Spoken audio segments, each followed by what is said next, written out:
Welcome back friends, ये हमारी video number 27 Python programming series के लिए। और प्रीवियस कुछ वीडियोस से हम डिस्कस कर रहे थे फंक्शंस को। और इस वीडियो में हम देखने वाले हैं कि जो म्यूटेबल डेटा वैल्यूज़ हैं या डेटा टाइप्स हैं वो आपका थोड़ा डिफरेंटली यहाँ पे बिहेव करते हैं फंक्शंस के साथ। तो यही कॉन्सेप्ट हम यहाँ पे समझने वाले हैं। तो पहले हम कॉन्सेप्ट को देखते हैं, देन इसी को हम यहाँ पे प्रैक्टिकली भी देखेंगे। तो म्यूटेबल सबसे पहले होते क्या है, ऐसे डेटा टाइप जो कि चेंजेबल होते हैं, जैसे आपका लिस्ट है या डिक्शनरी है। एंड इम्यूटेबल होते हैं जो चेंजेस नहीं होते, जो जिसके अंदर चेंज नहीं आता, जैसे आपका डिक्शनरी आपका टपल हो गया या स्ट्रिंग हो गया या आपका इंटीजर हो गया, तो इनमें चेंजेस नहीं आते हैं। तो सिंपली टॉपिक हमारा यहाँ पे है म्यूटेबल डेटा वैल्यूज या डेटा टाइप्स विथ फंक्शंस। ये फंक्शंस के साथ किस तरीके से बिहेव करेंगे। तो डायरेक्टली इसका एग्जांपल हम यहाँ पे ले लेते हैं। तो मान लीजिए मैंने एक फंक्शन यहाँ पे क्रिएट किया डेफ एच, एंड एक वेरिएबल मैं यहाँ पे ले लेता हूँ। तो मान लेते हैं कि ए जो है, मैं एक लिस्ट को यहाँ पे असाइन करने वाला हूँ, लिस्ट को मैं सेंड करूँगा। तो मैंने सिंपली क्या करना है, इस लिस्ट के हर एक एलिमेंट को मैं डबल कर देता हूँ। तो यहाँ पे मैं एक लूप रन करूँगा फॉर एक्स इन रेंज, और ये मैं चलाऊँगा आपका लेंथ ऑफ ए तक। यानी कि अगर 5 एलिमेंट हुए लिस्ट में तो ये 0 to 4 चलेगा, एंड हर एक एलिमेंट का जो इंडेक्स नंबर है वो हमको मिल जाएगा। तो ए का जो एक्स यहाँ पे इंडेक्स नंबर है, इसमें हम क्या कर रहे हैं, ए एक्स मल्टीप्लाई बाई 2। तो सबसे पहले x की वैल्यू यहाँ पे 0 होगी, तो a के 0 में हम उसी के साथ मल्टीप्लाई 2 करके असाइन कर रहे हैं, देन 1, देन 2, देन 3, देन 4। तो हर एक वैल्यू डबल यहाँ पे हो जाएगी। देन इसी को चलिए हम यहाँ पे प्रिंट भी कर लेते हैं, प्रिंट a। एंड यहाँ पे हम इसको एक लिस्ट बना लेते हैं 2, 3, 4। चलिए तीन ही एलिमेंट हम लेंगे, एंड इसको हम कॉल कर लेते हैं, एंड सिंपली प्रिंट भी कर देते हैं। प्रिंट हमने कर दिया टी को। तो यहाँ पे देखिए सबसे पहले 2 यहाँ पे वैल्यू जाएगी, तो इंटू 2 यहाँ पे 2 आ जाएगा, देन 3 इंटू 2 आपका 6, 4 इंटू 2 आपका 8। तो यहाँ पे जो प्रिंट होगा वो तो प्रिंट होगा आपका 4, 6 एंड 8। लेकिन आप देखेंगे कि जब आप कॉल कर रहे हैं, इसमें चेंजेस कर रहे हैं, देन आप प्रिंट कर रहे हैं, तो यहाँ पे भी आपका चेंज होके ये बनने वाला है 4, 6 एंड 8। यानी कि हमने यहाँ पे कॉल बाय वैल्यू जो की है, call by value, call by reference यहाँ पे आता है। जैसे कॉल बाय वैल्यू आपका एक कॉन्सेप्ट है जो ट्रेडिशनल लैंग्वेजेस में यूज होता है, C++ में। तो वहाँ पे आप देखेंगे कॉल बाय वैल्यू आपका इम्यूटेबल में होता है, जिसमें चेंज नहीं होता।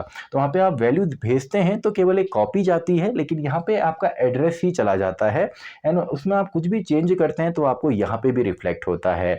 तो अगर आप चाहते हैं ये रिफ्लेक्शन आपको ना दिखे म्यूटेबल के अंदर, तो सिंपली आप यहाँ पे ये काम कर सकते हैं। आप यहाँ पे लिख सकते हैं a इक्वल्स टू लिस्ट आपका a।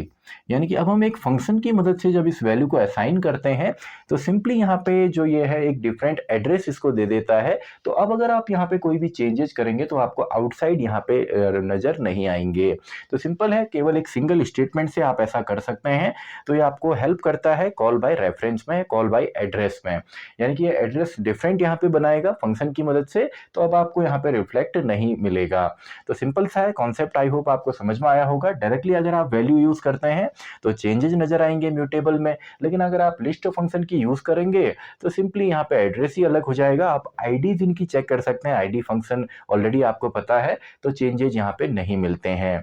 तो आई होप कॉन्सेप्ट आपको समझ में आया, स्क्रीनशॉट आप ले सकते हैं। तो इसी कॉन्सेप्ट को अब हम यहाँ पे प्रैक्टिकली भी करके प्रैक्टिकली देखते हैं कि म्यूटेबल जो डेटा वैल्यूज होती हैं वो किस तरीके से बिहेव करते हैं फंक्शंस के साथ। तो डायरेक्टली मैं यहाँ पे एक फंक्शन बना लेता हूँ डेफ हेलो नाम से, एंड मैंने यहाँ पे एक वेरिएबल ले लिया a नाम से, एंड इसको सबसे पहले मैं प्रिंट करके यहाँ पे देख लेता हूँ। देन इसके जो वैल्यूज़ हैं उनको मैं डबल यहाँ पे करूँगा।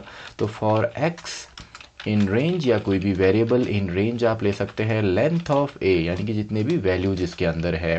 तो a का जो x है उसमें सिंपली हम ax इंटू 2 कर देते हैं, यानी कि डबल हमने कर दिया।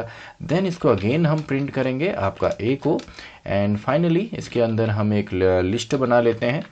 तो लिस्ट के अंदर मैं यहाँ पे दे देता हूँ फॉर एग्जांपल 2, 3, 4, 5, 6 एंड 7। तो इतनी वैल्यूज़ मैंने दे दी, एंड देन मैं इसको कॉल करूँगा, यानी कि हेलो। एंड कॉल करने के बाद मैं देखता हूँ प्रिंट करके कि कोई चेंज आता है या नहीं आता है। तो सिंपल है, 2, 3, 4, 5, 6, 7 यहाँ से आपकी वैल्यू जाएगी। पहले तो डायरेक्टली हमने प्रिंट किया, देन वैल्यू को डबल करके प्रिंट किया, एंड अगेन कॉलिंग के बाद हमने अगेन इसको आउटसाइड फंक्शन भी कॉल किया है। तो देखिए वैल्यूज़ जो हैं, तो यहाँ पे मैंने वैल्यू नहीं दी है, यानी कि कॉलिंग के टाइम पे मुझे वेरिएबल भी असाइन करना होता है, तो वेरिएबल मैंने असाइन कर दिया। तो देखिए सिंपल सा है, 2 3 4 5 6 7 मेरी ओरिजिनल लिस्ट थी, देन इसमें चेंज होके वैल्यूज़ जो है वो डबल हो गई हैं। लेकिन एक बार हमने प्रिंट किया फंक्शन के अंदर और दूसरा हम ग्लोबली यहाँ पे प्रिंट कर रहे हैं। तो अगर आप इसको चेंज यहाँ पे कर दें, अगर मैं a = लिख देता हूँ लिस्ट ऑफ a, तो सिंपल अब वैल्यू जो है वो चेंज नहीं होगी। और अब चाहें तो इनका एड्रेस भी देख सकते हैं, तो यहाँ पे एड्रेसेस भी आपको डिफरेंट मिलेंगे। तो अगर मैं यहाँ पे देखता हूँ फॉर एग्जांपल, अगर मैं इसको ना लिखूँ, अगर मैं इसको हैश कर देता हूँ, कमेंट में इसको कर देता हूँ, और यहाँ पे अगर मैं लिखता हूँ print ID of a, and यहाँ पे भी मैं लिख देता हूँ for example print ID of t, तो दोनों का ही एड्रेस अगर हम देखें तो ये देखिए दोनों का एड्रेस जो है वो सेम है, तो वैल्यू भी चेंज हुई है। जो एड्रेस आ रहा है 18067, तो एड्रेस दोनों के सेम है, तो वैल्यू भी चेंज हुई है। लेकिन यहाँ पे अब हम एड्रेस को चेंज कर देंगे, तो सिंपल सा है। अगर मैं लिस्ट की मदद से बनाऊं, तो अब देखिए रिजल्ट में चेंजेज नहीं है, और एड्रेस हमको यहाँ पे फ़िलहाल देखिए सेम ही मिला है, लेकिन जो वैल्यूज़ हैं उनमें चेंज हमको नहीं मिला है। तो कई बार एड्रेस भी आपको यहाँ पे डिफरेंट मिलता है। तो यहाँ पे म्यूटेबल की प्रॉपर्टी आई होप समझ में आपको आई होगी कि अगर हम किसी फंक्शन की मदद से यहाँ पे इसको चेंज करते हैं तो कोई भी चेंजेज हमको वैल्यूज़ में नज़र नहीं आता है। तो इसी के साथ हमारी ये वीडियो भी ख़त्म होती है, वीडियो नंबर 27। तो मैं मिलता हूँ आपसे अगली वीडियो में, वीडियो नंबर 28।